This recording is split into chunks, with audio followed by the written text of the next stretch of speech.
Magandang hapon po. Andito po ako, I encountered one student. Tapos, isa rin po siya magpapapray sa akin sa Elohim, God the Father of Mercy Prayer and Healing Ministry. Isa po siyang estudyante. Napaka-cute po. So, anong pangalan mo, ate? Ako po si Joanne San Juan. I'm 19 years old. From Pamplona. Anong year mo, ate? First year po.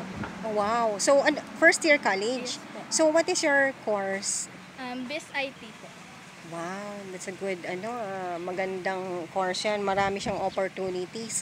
So anyway, ang generous po ng estudyanteng to, sana pagpalain ka, include kita sa prayers. So, do you have any particular intention? Kasi pag wala, sasabihin ko lang yung pangalan mo.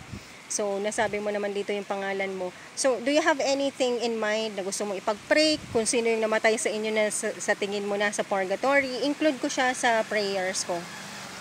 Wala naman po.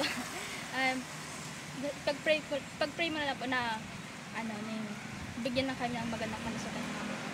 Okay, yung family niyo. Okay, pati siguro sa schooling mo, no? So, thank you so much and see you again. So, maraming salamat po. Isa na naman po ito sa ating donor na kahit malaki man o maliit yung binibigay ay para-pareho natin yan pinapag-pray. At ito yung pinapagpala tayong magkakilala. Salamat! So, see you. Be blessed!